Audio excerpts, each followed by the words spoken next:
Hey folks, Elaine Marolakos Edelson here with Astrology Mojo. I want to help you get your mojo back. So we're going to just jump right in today. I just want to talk about some keywords for the lunar eclipse in Libra for each of the signs. Now you can apply this to your sun, rising, and moon sign as well. And let's just get started. By the way, if you're new to me and you don't know me, I tell people that the planets don't do anything to you, that we live in a cooperation with the cosmos, so that when the planets make a move, you feel it. When you make a move, it's reflected by way of aspects and angles. Hang on. Where is it? I should have sharing screen going on here and it didn't work. So much for the timing. Excuse me. Okay, so aspects and angles describe your choices, your vibe, your energy, and all that good stuff. Okay, so let's not get distracted. Although I can show you this. Excuse me. Sneezing like crazy this morning with things blooming. Lunar eclipse, this will be for March 25th, but we're already in the vibe. Lunar eclipse in Libra. Libra represents harmony and also extremes. It is guided by the planet Venus and represents beauty, art, aesthetics, protection, defense, yes, or defensive behavior, or prison systems can be. But you're, I want to say possessive, but not. It could be like you have a really good friend and you're very possessive of their sensitivity in the world, and suddenly you see someone, stepping boundaries, and you step in to, to protect them. But also Libra now, all morning. Okay, sorry. All morning. Coughing and sneezing. I thought it was over. Apparently not. Okay. But Libra also represents justice and the legal system. So I want you to just listen to the keywords for your sun, rising, and your moon sign and see if this applies to you and how it might, and you can post it. I am streaming to both Facebook and YouTube simultaneously, so please share, like, subscribe. Okay, let's just talk about it right now. We're going to start with Libra. I have all my notes, so this is going to be like speed dating, folks. Okay. Libra, where this occurs for you is in your first house. And that's personality, past traumas, but also independence. So where is there misalignment or disharmony, Libra? Sun, rising, and moon. Where is there disharmony? And the overall arching theme for all the signs is the extreme nature, the disharmony, and the vacillation on making solid decisions based on intuitive, also data, yes, but intuitive information.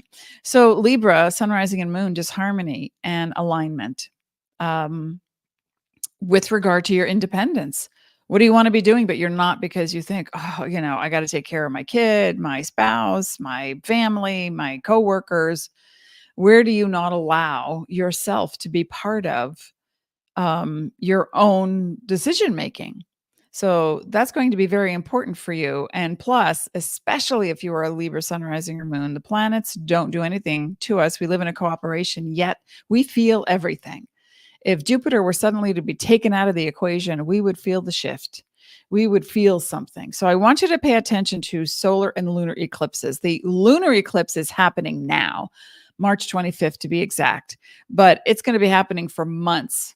And then the solar eclipse in Aries happens on April 8th. So Libra, sun, rising, and moon, where do you feel a pull to give it up for a partner, or to just do your own thing? And then the resentment that builds, possibly the extremes that you create because of it. So the solution would be to know what you think, know how you feel, and communicate that to all of your partners. Scorpio, remember, these are just some simple keywords we're going to cover. I have a Selwell appointment, and there's been traffic, so I have to leave in half an hour. Scorpio, we're looking at your 12th house, and for you, that's mental harmony, mental well-being. Where are you taking it on? Are you feeling ill? Are you feeling burdened? Are you feeling like you have to do it all? And if you do, then that's not healthy. So mental well-being can also slide into physical well-being. Now, if you're caring for other people who are not feeling well, or maybe just had surgery, or or needing extra assistance, you have to put your needs in there as well too. So getting the help that you need is important. Equilibrium for your psyche, Scorpio sun, rising, and moon, is very key, because you want to look at life not just from your point of view, but from the other person or from the other situation. So if, you're just like going hard on something, political things or health things or whatever you're doing, and it's creating an imbalance in your body, you need to look at it from all perspectives and what is the best for you right now, physically, emotionally, and mentally, for your harmonization of health. Okay. Please do that and go there during this time. And if anybody needs to take a break, you just do it. You don't have to explain yourself to people. Sagittarius, sun, rising, and moon. This takes place, the lunar eclipse in Libra takes place in the 11th house of friends, dreams coming true, and associations, groups. It can also mean family and extended family. But where is there a lack of commitment is the word that I heard today. Lack of commitment, either on your part or their part. So if you're looking to work with a particular industry or group and they say, oh yeah, we'd love to have you. It's, cost this much. We take this much, blah, blah. And you're thinking, well, what do I get for that? What do I get for that membership? If you are talking to your friends about your dreams coming true, you're not talking to your friends about your dreams coming true. You need to find out, where are their extremes? Where do you stop talking? Where do you don't stop talking? where are the extremes? Because the Sag energy wants the experience, not so much the intimate connection. So if you have lost friends or associates because of this, you need to really examine, where's the harmony in your commitment. And also, where's the harmony with the groups that who say they are, all for you? Are they draining you? Are you draining them? So Sag, take a good look at that. Capricorn, moving on to the 10th house, we want to release. Okay, so let's look at this really quickly. Libra, Aries, Capricorn, Cancer. We sit in a T-bar, and it's a square on all sides with this lunar eclipse. So when Capricorn, sun, rising, and moon is looking at their life direction right now and thinking about, what career do I want to go? Do I want to retire? Do I want to take on a part-time job? Do I want to mentor or teach? It's really not about what you're doing. It's the why behind it. Capricorn, sun, rising, and moon. So you really do, during this eclipse phase, need to release the patterns that hold you to being indecisive. And that can mean, people pleasing. That can mean, I'm tired, but I need to make all the money. Are you sure? Maybe you don't. Maybe you can invest something. Maybe you can ask for help. Maybe you can collaborate. So, and a new opportunity might come your way as soon as you clear out this indecision, Cap, sun, rising, and moon. And suddenly you're like, that's what I've always wanted. And so that's the Aries solar eclipse will be coming in on April 8th. But folks, we're having eclipses here now and then September, October. So we're going to ride this wave. Cap, sun, rising, and moon, I really want you to get clear on what you want to do. Not, oh, wow, that sounds so fun. Or, yeah, hard work, I could do it, no problem. Roll up my sleeves, and 30 hours later, I'm halfway done and I'm exhausted. So you need to release those patterns, Cap, sun, rising, and moon, that hold you back from doing what you really want to do. And don't think of the how or just the why. Why? Because I want it. Why? Because I'm tired. Why? Because it's time. Okay. The how, the universe will take care of if you trust it. Okay. Lanier, hi. Okay, moving on to the 9th house with Aquarius, the Libra air sign, lunar eclipse. You're an air sign. Aquarius, sun, rising, and moon. And we're looking at the end of contracts. You're done with something. It could be an investment. It could be a job. It could be you're done freelancing with some place, or you're needing to market differently to your audience, and maybe you're discovering who that audience is and why. So I want you to discover new ideologies that really suit you, that you really have not been touting, and suddenly you say, you know what, I really do believe this thing, or I really do feel that this is important. And again, it's declaring yourself, right? But when you do that, and also some of you will be traveling, and travel during this phase brings such enlightenment because you're going to gain perspective. It's not just about the little world that we live in, folks. It's also what's going on around us. How can I be part of the healing without doing a whole lot? That would be being present, Aquarius, sun, rising, and moon, and really putting your love, your joy, your talents into the world. I don't know. It goes hand in hand if you're any combo of Libra or Capricorn or even Cancer combo. You're thinking you have to do all the work, and you don't. You really don't. But that's a little secret I just let you in on. Okay, Pisces, 8th house. Joint resources. 8th house is all about money with others, sharing with others, sex, death, and taxes. And where you want your money to go, where you want your hard-earned savings to go, what kind of insurance matters. Watch the extremes. You need to get behind the facts and go with your gut on a lot of these things, Pisces, because if you're doing estate planning, especially Pisces, sun, rising, and moon, you're thinking, okay, I'm leaving a legacy. What do I want that to be? And yeah, it's going to be cash, or, how do I put my house into a trust so that, and then name my beneficiary so that they don't have to pay capital gains when their time comes to own the house and then sell it if they choose to sell it. So we want to learn these things and know these things, Pisces, sun, rising, and moon. But also, it's bigger than that. It's more about your energy in the world and where you are. You go to extremes. What are the extremes? But we really want to get into that and think about that and feel it through, because those extremes, and the extreme could be, yeah, it's not happening. The house isn't burning and the building's not on fire. But yeah, I think it is. And the metaphorical lighting a fire under your butt right now with the Libra lunar eclipse is, you just need to be realistic. What does that mean? It means everybody has their own reality, but what does it mean for you? How does it feel? And let's get meditating more, because the 8th house is ultimately the connection to the divine. 8th and 12th houses, connection to the divine. Where is that in you? Pisces, sun, rising, and moon. And are you ready to own it and take responsibility for it? I hope so. Excuse me. 7th house, Aries. Okay. Cool your jets, lower the volume. You're letting the stuff go with partnerships. You're letting it go with, and business partnerships, marital partnerships. I don't mean you're getting divorced, but what you're letting go with any kind of partnership could be high-end clients too, fan club, people you work with, your Facebook group, the people that you think are your partners on any level. Now you need to really come to terms with, are you dictating terms? Are you moving faster than the speed of light or sound and they can't keep up, and then you get upset about it? How about we collaborate and again, look at the other point of view.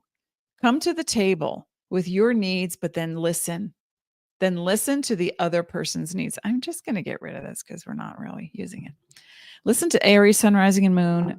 Listen to the other person's needs. This lunar eclipse in Libra precedes your eclipse in Aries, where you're going to feel like you're getting shot out of a cannon. But where are you going? You want a direction, and your partners are going to help you to determine that.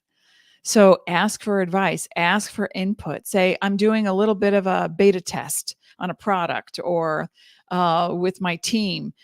Ask for input, sit down to the table and say to your team, your spouse, and if you don't have a spouse, ask yourself, why are you resigned to thinking you don't need one? And it's fine if you don't, but really, do you feel like, yeah, I'm done. I'm too old. I've had it. I was already divorced. I don't care. Um, you're going to an extreme. Remember, the Libra energy is about extremes, but also harmonizing. So we have to find the center. Aries, sun, rising, and moon. And what is that center? You're at the center. Soft, chewy center of spitfire and gusto. And so you're going to want to find the thing that you love, harmonize it after you get some great input and advice, and then move. Move your body, your energy, your thoughts, and implement that. We'll be talking about the solar eclipse soon. Okay, moving on to Taurus. That's the sixth house. Sixth house, number one, your health. You need to commit. Libra energy or Gemini energy, like duality energy on the sixth house cusp or a transit is, what is this? Go hard working out for 6 weeks and then eating a bag of chips for another 6. So we need to find the middle ground, Taurus, sun, rising, and moon, and no extremes. This is no extremes for anyone. But when it comes to your health, I want you to commit to a healthy plan. Now, I'm a Taurus. My husband's a Taurus rising. He has a daily meditation swim plan. And then he goes for a walk in the afternoon. I don't have as much energy as he does, or I don't have the same kind of energy, but I am walking every morning. I'm walking every morning. Then I work out with weights every 3 days. And so it's like, what can you do, Taurus, that helps you to harmonize a system for your health? Because then that affects work. That's the second topic. And also pets. So with those with pets, Taurus, sun, rising, and moon, you might find one of them is older or not feeling well and ready to go. Or maybe I have a cousin who's a Taurus and she just got a puppy and she has an old dog. And it took some integrating for the two. So the puppy is maybe bringing life back to the old dog. Maybe the puppy is giving the family life after having lost several other pets. So you want to look at how to harmonize pets, whether you're donating or giving your time to, or are you your own pet? You just cleared out the house, all the pets, the kids are gone, you're doing your own thing, and now it's time for you. So organize a schedule, Taurus, sun, rising, and moon, that really helps you, and commit to it, because when you do, then the work comes in naturally and it flows more easily. You can smooth out wrinkles because you're not tired, you're not underfed, you're not dehydrated. It's like, care for your body and your body will care for you. Okay, Gemini, fifth house. Wow, you get the fun house. And are you vacillating with romance? Is this my person? I don't know. Or it's like all in and then, really? So I want you to pay attention to behaviors. Yeah, theirs, but yours. What's your behavior? When do you go to extremes? When do you bounce back and forth? What's at the center? What are you ignoring emotionally? Because you and Taurus, I have to say, if you're saying yes when you mean no, okay, yeah, no, not going to work. It's not going to work with creative projects, with your kids, if you have any, with making a decision to have children. You can't make a decision so much in your head. It comes from your heart combination. The mind has the pineal gland. It's the beacon. It sends out the signal. And what comes back your way to your heart is a dream come true. It's what you've wanted. But if you're sending out, not going to happen, I don't know how this is going to work. I'm so pissed off at those people. It's like, what's going to come back your way? So if in romance or creativity or with children or your own childlike sensitivity, if you want to bounce from thing to thing because it's fun, do that. But when you're committing to a project or a person, the adult and the maturity steps in, and it's time to say, listen, you've been partying. I've been tolerant, but yeah, no, we're older now. It's like, let's get it together. We want to have kids. Or, you might be saying, I just need to do something so fun and creative. I'm going to go do origami classes or, or take up, writing workshops, something that really helps you to express yourself, Gemini, sun, rising, and moon. It's really, and you're going to find, that when you sing, paint, dance, write, do whatever, or garden, because Libra is Venus guided. So gardening also helps to ground you. So Cancer, moving on to the 4th house, home improvements, hands down. Now, 2 kinds of improvements. Oh, the paint's chipping. We need to clean the gutters. We need to remodel the kitchen. Yeah, that's one section. So, be deliberate. We're coming up on a Mercury in retrograde. Doesn't mean that you're going to make any right or wrong decisions. It's just that you might feel delayed in making a decision on what you want. What color do I paint the house? I don't know. Did I want green? I don't know. Did I want yellow? I don't know. So, but what's bigger is that what's going on with your identity, or perhaps mother issues. So when you look at Cancer, Sun, Rising, and Moon, when you look at your home, are you being truthful? Whether you have kids who need to grow up and go, or you need to set boundaries, or whether you have a spouse who is not doing well or doing well and then dumping all the home projects on you. It's like, yeah, honey, I'm busy. You got a new client and I got to run. And then you're home with the garbage, the cooking, the cleaning, the pets, the kids, the whatever. And you're thinking, hey, okay, in moderation, we go back and forth. I'm always there to support, Cancer says, but enough's enough. We need to come to the table. Remember, Cancer, Libra, Aries, Capricorn, you guys are going to have the most decidedly important and profound changes, Sun, Rising, and Moon. So Cancer, just remember to be truthful, because your inner identity is all about not emulating the negative aspects of the maternal parent who raised you. Drop the mic. Leo, 3rd house. Okay, I think 3rd house, perceptions, beliefs. Ooh, training courses, study, fun. No, first thing that came through was, do you have false beliefs? And I have to ask myself, I'm a Leo moon. So Leo, Sun, Rising, and Moon, what are your false beliefs? What do you perceive as true about your world, your immediate environment? And that can also mean when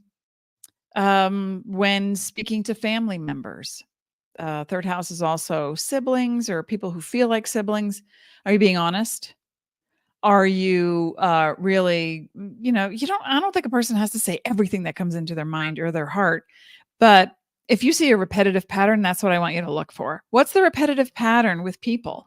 What's the repetitive pattern with you attracting situations because your perceptions and beliefs are creating that and bringing it to you? Nothing is random, really. No. You're making your reality. So do you like your reality? If you're going to extremes like, yeah, it's okay, I can live with this. This is great. This is fine. Yeah, I'm so grateful. I'm so grateful. And yet the person who's smashing glass because they have temper tantrums or is drinking, yeah, that's not okay. Or whatever their behavior might be. Or maybe you're alone and you're thinking, I'm better off alone. I'd just rather hide in the world and I'm okay. It's okay. Huh? Really? But you have so much to share, Leo, Sun, Rising, and Moon.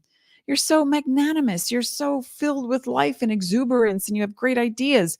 So are those perceptions helping you to create a reality that equals harmony in your world? That's the question. And I know you have the answer. And we're ending today on Virgo, 2nd house. And we want to look at Virgo, Virgo, Sun, Rising, and Moon. How do you feel when you're not making money? And maybe you're a stay-at-home person, or maybe you're on a fixed income and you've already retired and your pension's coming in. But how do you feel at the end of the day when you think, I could be doing more? Not just for the cash, but this is about self-worth. I could be contributing differently. I could be adding to the pot. I could be putting in my expertise. So if you're of the age to mentor or to lend advice, seek to do that, because when you put that out, guess what comes? People who start asking questions, but then you want to fine tune it. You don't want to be like attracting all the needy people who are like with the handout. I need help. I need a place to stay. I need $5. I need, that's fine, but all the time, no.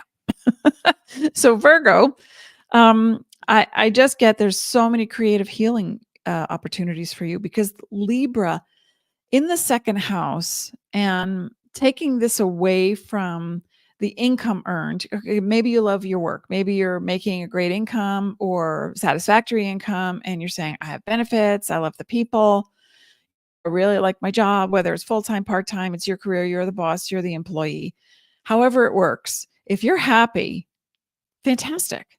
Then it's about the self-worth and what you want to do with that creatively. If you're not happy, then it's about speaking up, talking about a raise, a promotion, because here comes the Aries eclipse, which is in the 8th house for you.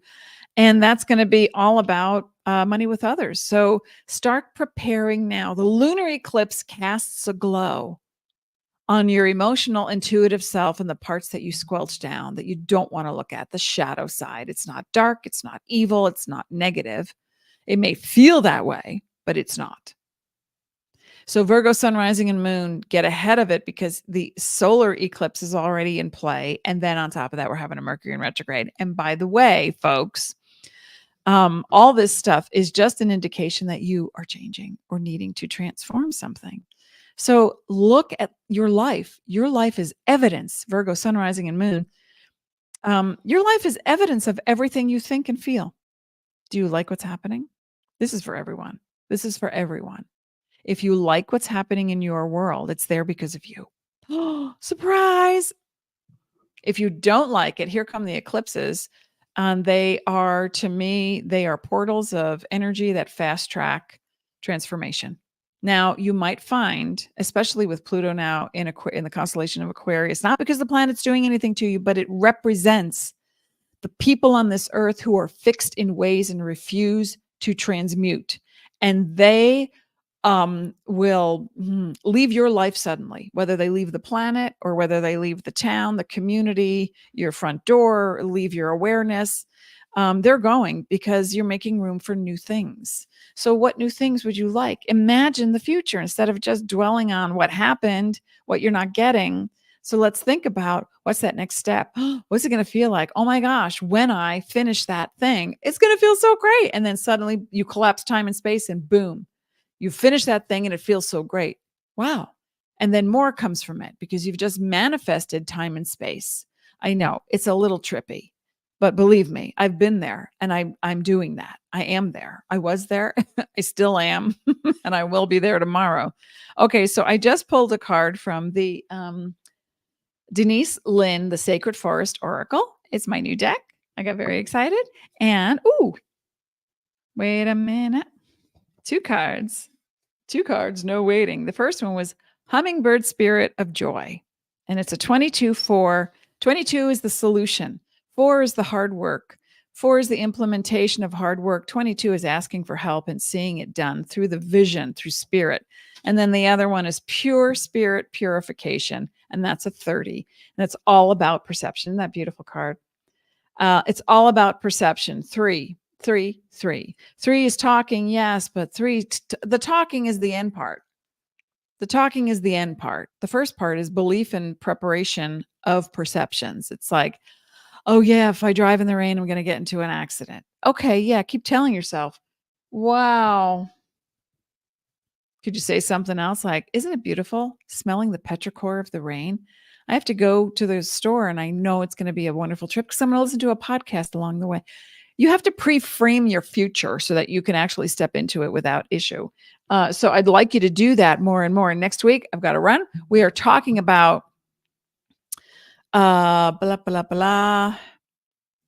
Well, it's a combination next week. It's going to be the Mercury in retrograde coming up. Let me see. What do we got next week? It's the 21st. I'm very excited that my child will be visiting from Portland. So either we'll combo it. Let me know in comments if you'd rather hear more about the solar eclipse coming up or about Mercury in retrograde, because they're both going to be happening at the same time. So I can give dedicated shows to that, or I could do combo.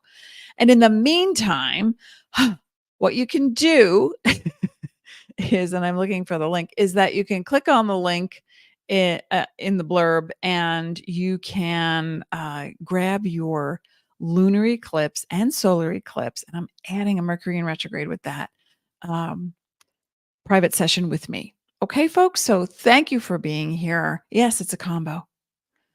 It's a trifecta. At first, it was just a double eclipse, solar and lunar. And then I just realized, I think it's April 1st. We head into a retrograde, but we're already in the shadow phase. So You know what that all means? It just means we're changing our minds, folks, to harmonize. When there is dissension in your body, when there's an icky feeling, a anxiety, when there's roughness going on in there, it's only because you're out of alignment with your pure inner spirit. You're a sentient, eternal, celestial being. Come on, what do you want to do with that? Let me help. Okay, folks, thank you for being here. Thank you for being, as always, I wish you peace, and I will see you next time. Be sparkly.